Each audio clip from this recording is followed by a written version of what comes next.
Hey guys, I'm your friend Namrata Dagra, twice UGC NET qualified in English. और आज के इस वीडियो में हम क्लास 11 की बुक हॉर्नबिल के चैप्टर नंबर 3 के बारे में डिस्कस करेंगे, जिसका नाम है किंग टूट द सागा कॉन्टिन्यूज।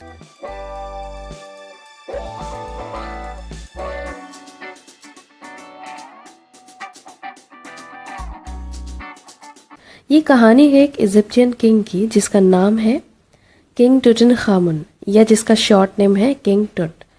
उन्हें 3300 साल पहले यानी कि 3300 ईयर्स अगो, जब वो केवल 9 साल के थे, तो उन्हें इजिप्ट का राजा बना दिया गया था। वे एक बहुत ही पावरफुल फैमिली के फेरो थे। फेरो का मीनिंग होता है किंग। तो आइए सबसे पहले इनका आधार कार्ड देखते हैं।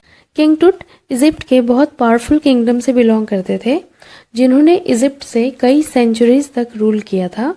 बट अनफॉर्चुनेटली किंग टुट की डेथ टीन एज में ही हो जाती है और उनकी फ्यूनरल सेरेमनी पूरे मान सम्मान के साथ की जाती है और उन्हें एक सोने के कॉफिन में यानी 3 नेस्टेड कॉफिन में बैरी किया जाता है। बैरी करना मीन्स दफनाया जाना। लेकिन 1922 में हावर्ड कार्टर, जो कि एक फेमस आर्कियोलॉजिस्ट थे, उन्होंने इजिप्टियन मॉमी प्रोजेक्ट के तहत इसे खोजा। और उस टाइम 1922 में जब किंग टुट की बॉडी को कार्टर ने खोजा, तो लोगों का ज़्यादा ध्यान किंग टुट के बरियल ट्रेजर पर था, बजाय इसके कि उनकी डेथ हुई कैसे, क्या रीज़न था उनकी डेथ के पीछे। और तब पता नहीं क्या सोचकर कार्टर ने ये फैसला किया कि उनकी बॉडी को कॉफिन से बाहर निकाला जाना चाहिए और उनकी डेथ के रहस्य का पता लगाया जाना चाहिए। तो कार्टर ने उनकी बॉडी को बाहर निकालने की कोशिश शुरू कर दी, लेकिन उन्हें बहुत मुश्किलों का सामना करना पड़ा। और कार्टर ने तो सोच ही रखा था कि किंग टुट की बॉडी को बाहर निकालने के लिए वो कुछ भी करेंगे, और उन्होंने बॉडी को बाहर निकालने के लिए डेजर्ट के 32 डिग्री टेम्परेचर में धूप में बॉडी को बाहर रख दिया।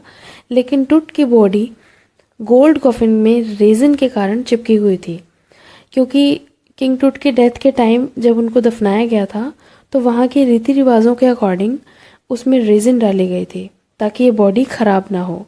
बस उसी के कारण ये बॉडी कॉफिन के साथ चिपक गई थी।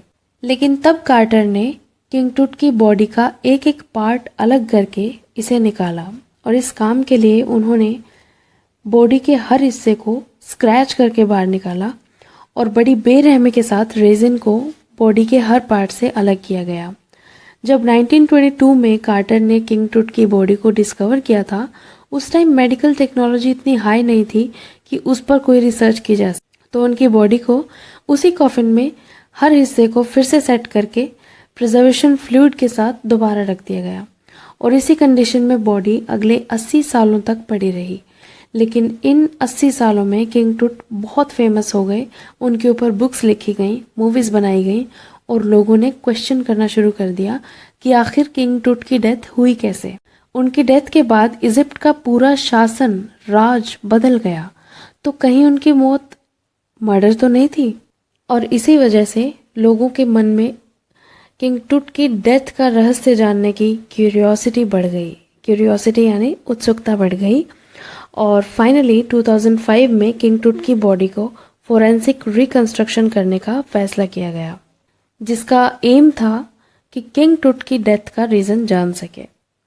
और इस काम के लिए यूज़ किया जाना था एक बहुत ही महंगा सीटी स्कैनर, जिसकी कीमत 2002 में लगभग 10 लाख रुपए थी। 5 जनवरी 2005 को उनकी बॉडी को सीटी स्कैन के लिए ले जाया जाना था और उसे उनकी टूम से बाहर निकाला जा रहा था। तभी हवाएं अचानक से तेज़ हो गई, आसमान में काले बादल छा गए, और उस दिन 5 जनवरी 2005 को वर्ल्ड की सबसे फेमस मॉमी का सीटी स्कैन होने जा रहा था। उस दिन किंग टुट की टूम पर आम दिनों के बजाय कुछ ज़्यादा ही टूरिस्ट आए हुए थे। फ्रेंड्स, मैं आपको बता दूं कि किंग टुट की जो टूम है वो ज़मीन के नीचे खुदाई करके बनाई गई थी, जो बहुत ही सुंदर टूरिस्ट प्लेस बन गई थी। सीढ़ियों से नीचे उतरते हुए दीवारों पर दोनों ओर पेंटिंग्स बने हुए थे, और इसीलिए टूरिस्ट इस टूम को देखने के लिए आते थे। और आज ये सभी टूरिस्ट किंग टुट की मॉमी के बारे में बहुत सी बातें कर रहे थे। उनमें से कुछ लोग तो ये भी कह रहे थे कि जिसने भी किंग टुट की मॉमी को डिस्टर्ब किया है ना, वो किंग टुट की आत्मा उन्हें कभी माफ़ नहीं करेगी। उन लोगों ने या तो ये बात कहीं पढ़ी हुई थी या कहीं सुनी हुई थी कि जिन लोगों ने किंग टूट की बॉडी के आराम में डिस्टरबेंस पैदा की है या तो उनकी मौत हो जाएगी और या फिर उनको अभिशाप मिलेगा। और इनमें से ज़्यादातर इन्फॉर्मेशन हमें सुप्रीम कोर्ट ऑफ इजिप्ट के सेक्रेटरी जनरल जाही हवास से मिले। अच्छा, अब मैं आपको किंग टूट की बॉडी के बारे में एक इंटरेस्टिंग बात बताती हूँ। किंग टूट की बॉडी को यूं ही कॉफिन में नहीं दफनाया गया था। उनके फ्यूनरल के लिए बकायदा एक अंडरग्राउंड बैरियल चैम्बर बनाया गया था, जिसमें उनका कीमती सामान जैसे ज्वेलरीज, ईटेबल्स और डेली यूज में आने वाला सामान रखा गया था, जैसे beer bottles, razors, linen garments, board games और भी बहुत सामान जो उनकी बॉडी के साथ रखा गया था कॉफिन में। क्योंकि शायद इजिप्टियन लोगों का ये विश्वास था कि इंसान की मौत के बाद उसकी आत्मा दूसरे वर्ल्ड में चली जाती है और जहां उसे इस सामान की ज़रूरत पड़ती है। तो चलिए वापस चलते हैं, किंग टूट की मॉमी को देखते हैं, जिसे 80 इयर्स के बाद उनके कब्र से निकाला जा रहा था ताकि उनका सीटी स्कैन करवाया जा सके। इससे पहले ही लोगों का सब्र टूट चुका था। आज से 40 साल पहले किंग टूट की बॉडी का 1958 में एक्सरे किया गया था। उस एक्सरे में बहुत ही चौंकाने वाला फैक्ट सामने आया था।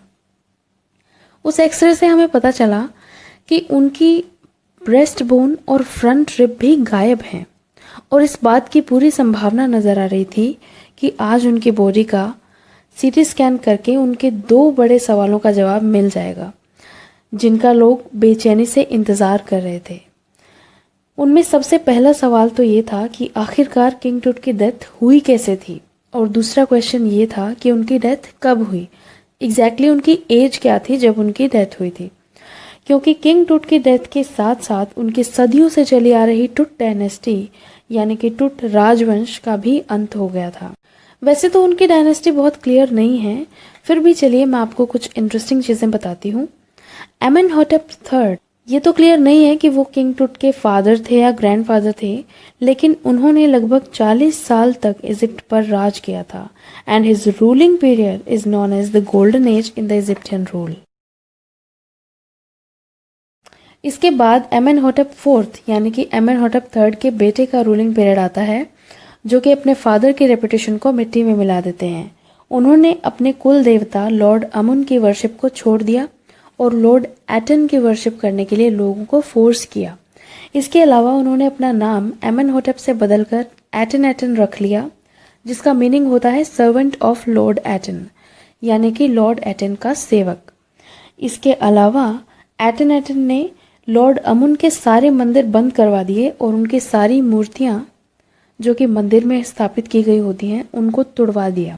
और इतना ही नहीं, उन्होंने इजिप्ट की रिलीजियस कैपिटल को भी चेंज कर दिया। और एटन की डेथ के बाद एक मिस्टीरियस रूलर सामने आते हैं जिनका नाम था सामिन खाकरे। उनकी डेथ के बाद किंग टूट को बहुत ही कम एज में, लगभग 9 साल की एज में ही उन्हें राज सिंहासन पर बैठा दिया गया। और हाँ, जितनी भी जानकारी मैंने आपको अभी हिस्ट्री की दी है उसका कोई कंफर्मेशन नहीं है। कहा जाता है कि टूटनखामुन के पिता एटन थे और एटन के पिता एमेनहोटेप III थे, बट इसका कोई प्रूफ नहीं है। पर जैसे ही किंग टूट राजा बनते हैं, राजगद्दी पर बैठते हैं, तो लॉर्ड अमुन के सारे टेम्पल्स रीओपन करवा देते हैं और उनके सारे स्टैचूज को रिकंस्ट्रक्ट करवा देते हैं। ये तो बात हुई केवल 3 लोगों की। इसके अलावा इजिप्टियन प्रोजेक्ट में 600 मॉमीज और भी मिली थी।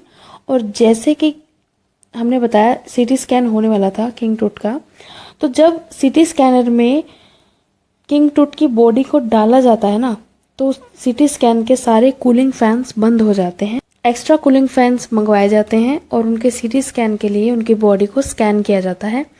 उस समय जो वहाँ पर गार्ड्स बैठे होते हैं वो बोलते हैं कि शायद ये किंग टूट की आत्मा का कर्स है, लेकिन लास्ट में किंग टूट की बॉडी का सीटी स्कैन पूरा हो जाता है और फिर सुप्रीम काउंसिल ऑफ इजिप्ट के सेक्रेटरी जनरल जाही हवास काफ़ी रिलैक्स होते हुए कहते हैं, now I can sleep peacefully. So friends, this was all about King Tut, but I know many questions are still lingering on in your mind. Some of them can be, what were the results of CT scan, or at that time when Carter discovered King Tut's body in 1922, there was no medical facility available. तो फिर body को कफिन से बाहर निकाला ही क्यों गया था? Well friends, अब मैंने आपके माइंड को एक्टिवेट कर दिया है, अब आप सर्च कीजिए। तो आज के लिए इतना ही। आई होप आपको ये वीडियो ज़रूर पसंद आया होगा। अगर हाँ तो प्लीज़ इसे अपने दोस्तों के साथ शेयर कर देना, रेड बटन से चैनल को सब्सक्राइब कर देना, बेल आइकन को प्रेस कर देना, जिससे आपको हमारे चैनल की सारी वीडियोस तुरंत मिलते रहें। So thanks a lot guys, see you guys very soon in my next video. Bye bye.